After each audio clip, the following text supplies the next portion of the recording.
뉴라이트. 제가 굳이 이야기를 한다면 목 잘린 올드라이트. 이 사람들은 거꾸로 가는 거죠. 그리고 문제는 거꾸로 가는 데다가 이런 주장을 서슴없이 하는 이유는 뭐냐?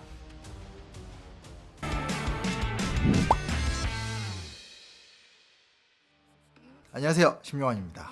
뉴라이트. 아우, 뭐 단어만 들어도 스트레스 받는. 아, 이제는 좀 끝났나? 이제는 좀 해결됐나?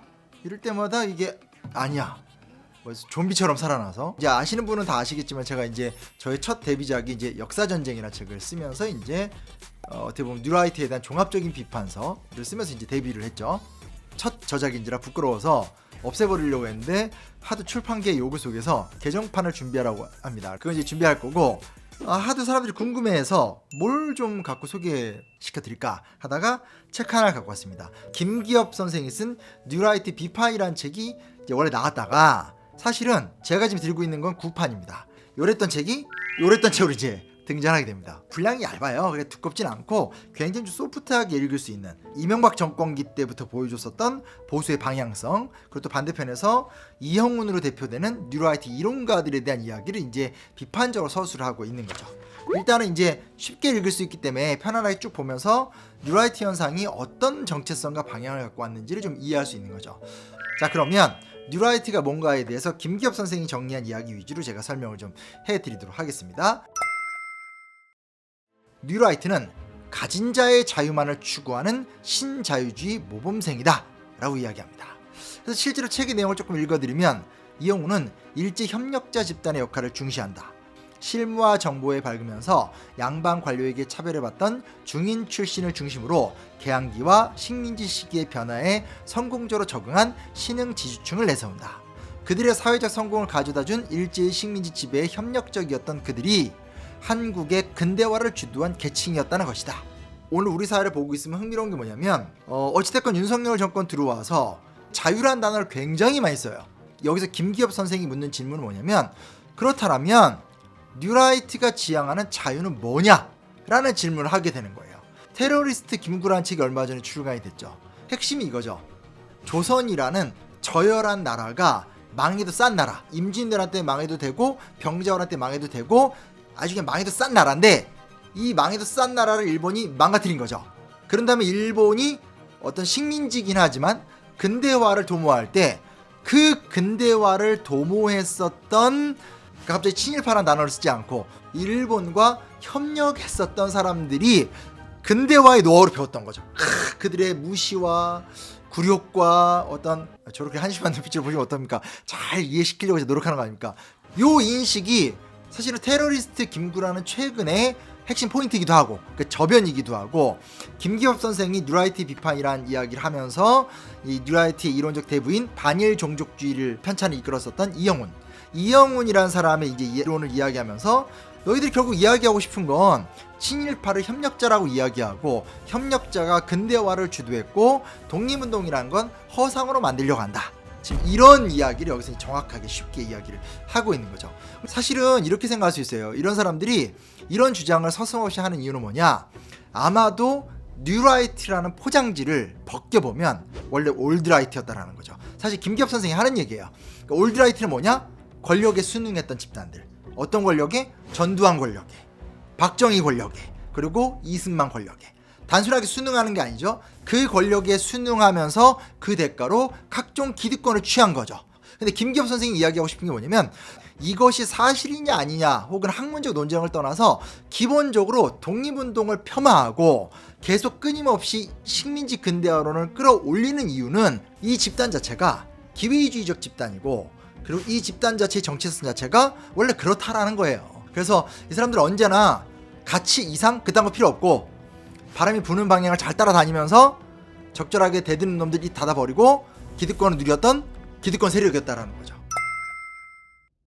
자, 그 다음은 두 번째 이야기입니다. 박지향의 글을 인용합니다. 자, 읽어드릴게요. 민족지상주의의 또 하나의 문제점은 요즘 우리 사회에서 횡행하는 우리 민족끼리라는 논리와 관련된 여러 양태에서 잘 드러난다.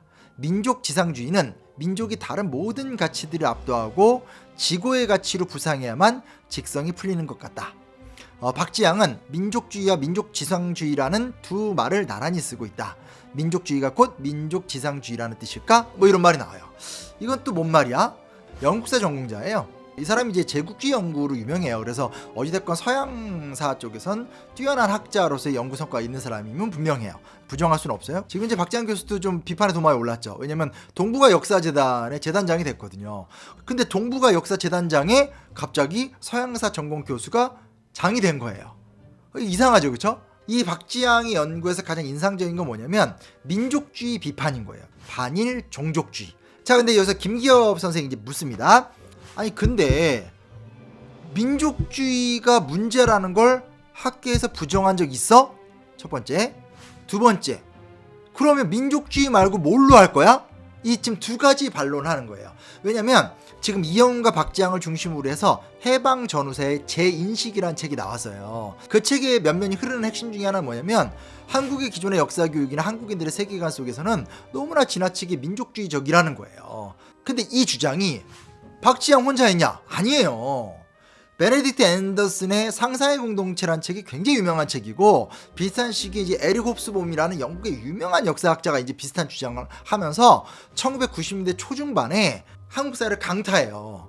이 한나 아렌트가 전체주의 기원 뭐 이런 책을 쓰면서 나치즘을 엄청 비판했기 때문에 민족주의 비판의 거의 선구자예요. 근데 이제 여기서 이제 중요한 건 뭐냐면 민족주의라는 틀거리가 너무 제한적이기 때문에 민족을 뛰어넘어서 넓게 보자 라는 건 뉴라이트의 전유물이 아니라 그냥 1990년대 중반 이후에 나타났던 한국 지성계의 일반적인 생각이에요.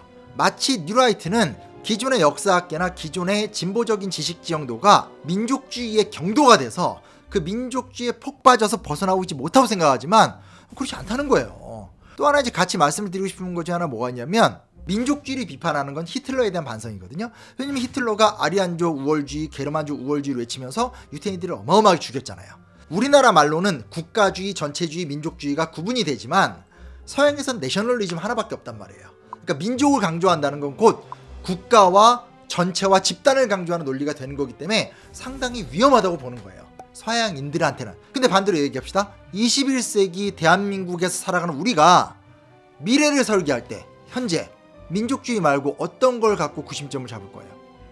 이게 문제인 거예요. 갑자기 너네 역사학계는 민족주의에 빠져있고 민족 지상주의에 말려들어가 있고 너네는 반일 종족주의야. 이거는 전체를 보지 못하는 거죠. 자기들이 원하는 거 이렇게 보면서 니들은 틀렸어 라고 이야기를 하게 되는 거죠. 김기엽의 역사 에세이 뉴라이트 비판을 보면 아주 담백하게 정확하게 이야기를 하는 거죠. 그 다음 세 번째, 이게 이제 가장 큰 문제인데 뉴라이트의 정치성 문제예요. 한번 읽어드릴게요. 안병직 씨가 썼던 말입니다. 김대중 씨는 자기의 주관적 통일 이론만 가지고 남북 순회회담을 추진한 것입니다. 한편으로는 북한 정세를 제대로 읽을 수 없을 만큼 우둔하고, 다른 한편으로는 국가 민족이 어떻게 되었든 자기의 개인적인 정치적 야심을 철저히 추구할 만큼 사악했다고 할 수 있습니다. 또 다른 걸 읽어드릴게요. 민중운동사가 북한의 역사관과 기본적으로 동일하다는 것은 굳이 더 설명할 필요가 없다. 민중운동사가 제시하는 대로 국정 방향을 설정하면 국가의 장래는 지금의 북한 꼴이 되기 마련이다. 뉴라이트는 학술 집단이 아니라 민간 집단이 아니라 정치 집단이라는 문제를 갖고 있어요. 역사 교과서가 문제면 역사 교과서를 고치면 돼요. 열심히 논문을 쓰고 새로운 담론을 만들고 교과서에다 흘러 들어가게 만들면 되죠. 근데 문제 뭐냐? 뉴라이트는 그렇게 하지 않는다라는 거예요. 뉴라이트가 언제부터 문제가 시작됐다? 이명박 정권과 부안해동을 했죠. 그래서 이명박 정권의 후원을 받으면서 그 당시에 금성 교과서에 근현대사 교과서가 빨갱이 교과서다라고 몰아붙였고, 두 번째, 박근혜 대통령 때는 아예 국정교과서를 만들려고 그랬어요. 민주국가가 나아가야 될 길은 국정교과서에서 거민정교과서로, 거민정교과서에서 자유발행제로 나가야 되거든요. 그렇다면 이 뉴라이트가 강조하는 게 자유잖아요. 그럼 진정한 도달점 뭐가 돼야 되겠어요? 자유발행제죠. 이 사람들은 거꾸로 가는 거죠. 그리고 문제는 거꾸로 가는 데다가 여기서 다 정치적 힘을 발휘하고 있는 거잖아요. 핵심이 뭐냐면 뉴라이트가 자신들의 주장을 관철하기 위해서 끊임없이 정치인들하고 빌붙는다는 거예요. 빌붙어서 낙하산 기관장 되고, 빌붙어서 거기서 영향력을 행사하고, 무엇보다 자기들이 정통이고 나머지 다 틀렸고, 이런 식으로 얘기를 가는 거죠. 여기서 꼭 말씀드리고 싶은 게 뭐냐면 지금 이제 그 안병직 씨의 글을 보면 민중운동사가 북한 역사관과 기본적으로 동일하다. 민중운동사가 뭐냐면 우리나라가 어찌됐건 1980년대 때 민주화가 되면서 민주화 과정이라는 게 굉장히 많은 사람들이 영향을 미쳤고 특히 386 세대들이 거의 영향을 많이 받았어요. 정치 집단으로 봤었을 때는 진보나 민주진영 쪽 사람들에서 세계관이 많이 갖고 있고, 근데 이 사람들의 세계관의 핵심적인 특징이 뭐냐면 말 그대로 민중의 저항을 굉장히 좀 중요한 가치로 봐요. 그러니까 민중의 저항을 중요한 가치로 본다는 걸 아주 러프하게 설계하면 토항농민혁명, 3.1운동, 그리고 뭐 4.19 혁명, 그리고 부마 민주항쟁, 5.18, 6.월항쟁, 저항성 같은 것들을 굉장히 중요시 여기고, 그리고 그런 것 속에서 기존에 있는 기득권이나 사회 세력을 타파하려고 해요. 그럼 이거는 여러 장점도 있지만 이런 것들 때문에 역사가 뭐 미화가 될 수도 있고, 혹은 없는 이야기가 과장되게 들어갈 수도 있고, 그리고 너무 지나치게 사회 변혁적인 성격만 많이 가르친다고 또 비판할 수도 있어요. 근데 이제 중요한 사실이 뭐가 있냐면 그게 북한의 역사관하고 무슨 상관이에요. 사회적 진보를 통한 민주주의적인 변혁과 북한의 권위주의적이고 공산주의 혁명 전략을 통해서 만들어진 전체주의 국가랑은 달라요. 제말 이해되시죠? 그러니까 남한에서 이야기하는 진보적 세대의 민중운동사라는 것은 그 자체로 수많은 한계를 갖고 있을지라도 북한의 생각과 똑같다고 이야기하기 힘들다라는 거예요. 이런 것들이 이제 이 김기엽 선생의 뉴라이트 비판이라는 책에서 어렵지 않게 잘 나옵니다. 김기엽 선생이 보기에 뉴라이트는 올드라이트이기 때문에 대안이 될 수 없다. 제가 굳이 이야기를 한다면 목 잘리는 올드라이트. 왜냐면 옛날에는 독재자가 있었거든요. 그 밑에서 부스러기를 받아먹고 살던 사람들이거든. 독재자가 없어. 세울 사람도 없어. 그러니까 우리가 없는 목이라도 추상적으로 세운 다음에 독재 노릇을 할까? 비슷하다는 거죠. 제가 오늘 이 책을 들고 온 이유는 뉴라이트 현상은 지속될 겁니다. 그리고 사실 저도 좀 사라질 줄 알았어요. 근데 지금 보면 한국의 정치 사회 사상이라는 것이 극우적이고, 그리고 새로운 패러다임을 제시한다기보단 극단적 패러다임을 이야기하고, 그래서 상대와 현존하는 것들을 무시하면서 자기들이 외치고 싶은 말만 외치고 정치에 부안해동하면서 결국 기득권을 취하고 이런 식으로 가는 경향이 있기 때문에 더 큰 문제는 자라나는 젊은 세대들이 이것들을 무분별하게 받아들이면서 더 근본 없는 맹목성을 가진 집단이 될 수 있는 좀 위험이 있다는 거죠. 김기엽의 뉴라이트 비판을 좀 읽으면서 최근에 일어난 이슈의 배경이 되는 과거에 대한 이야기를 좀 한번 살펴보고, 그 살펴보는 바탕 위에서 어떤 형태의 상황들이 벌어지고 있는가를 좀 같이 봤으면 좋겠습니다. 뉴라이트는 외면할 수가 없어요. 잘 몰라도 읽으면서 아, 지금 이런 경향이 있구나. 그리고 이 경향은 대안적이지 않구나. 그럼 무엇이 날까? 그거에 대해서 좀 진지하게 고민해 봤으면 좋겠습니다.